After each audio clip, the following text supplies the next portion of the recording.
talk a little bit about the filters that you can use to alter or change this view. The first one is region size.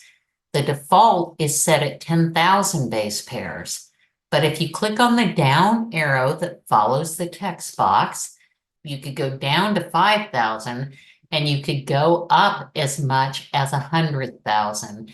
And this is to help you for your publication or for your analysis needs to create the view or image that you would like.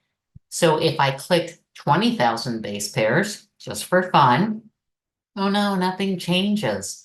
Well, you know from last time that all you need to do is click on the update and it will start that wheel turning. And remember, sometimes this takes a while, so we have to be patient. So you notice that now the view has changed and you can see how things are changing both in the upstream and the downstream views. And if you look down here, what is going on with these weird colors? Well, notice the numbers here. We're up to 62, 76, 78. We've run out of colors. So it's trying its best to color things so that you can see the similarities and differences between these protein families. Let's just see what happens when we put it at 5,000. And hopefully that will look a lot crisper and neater.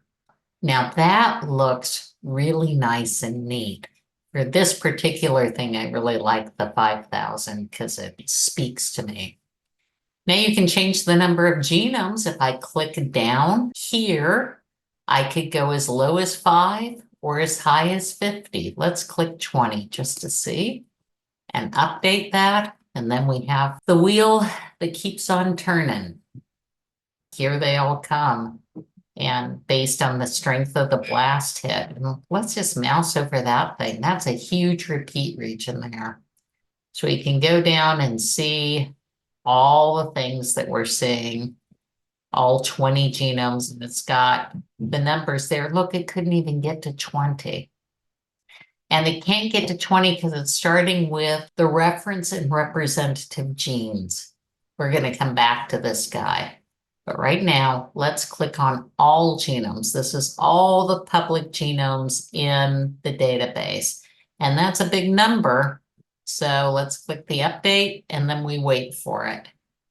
But my prediction is we're going to see a much more unified view when we look at this. Okay, so this is looking across all the public genomes. And because we're in the cross-genus families, we're still seeing a lot of different noise here in terms of it's not so much homophilous. We're seeing a lot of different things. We're not in the same species yet. And here we see something new that we haven't seen before. And if you mouse over that, now this is interesting.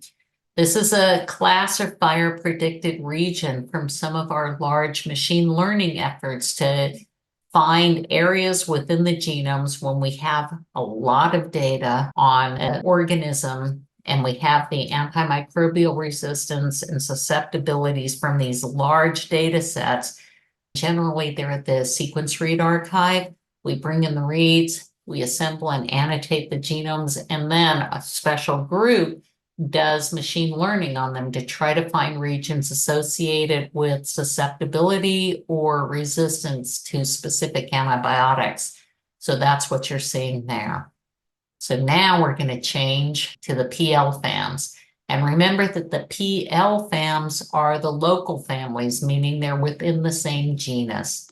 So let's click on that. And I'm going to click on update. And we're just going to sit here and wait till it loads. Well, this is interesting.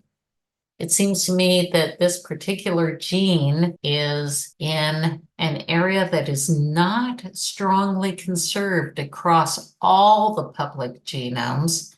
And you can see here we have 3 Haemophilus influenzae groups, and then we get into parainfluenzae. So this is interesting. Now remember that they're ranked in order of the strength of the blast hit. So some of these have similar gene neighborhoods, these guys in the upstream and downstream regions. But our dance partner, the person we came in with, this PTHI 11874, that's pretty different. It's got a pretty different signature. So in the next video, I'm trying to make these very short so that you don't have to blow out your mind watching one long video. In the next video, we're going to go in and look at our groups of interest. This is across all the public data. And generally, what people are interested in are the groups that they are studying. They don't care, perhaps, about this particular genome. They're interested in a different genome. So in the next videos, we're going to go back and grab those genome and feature groups. And now this is a new improvement to this system where you can look at this gene compared to that data and see the gene neighborhood. So join me for that.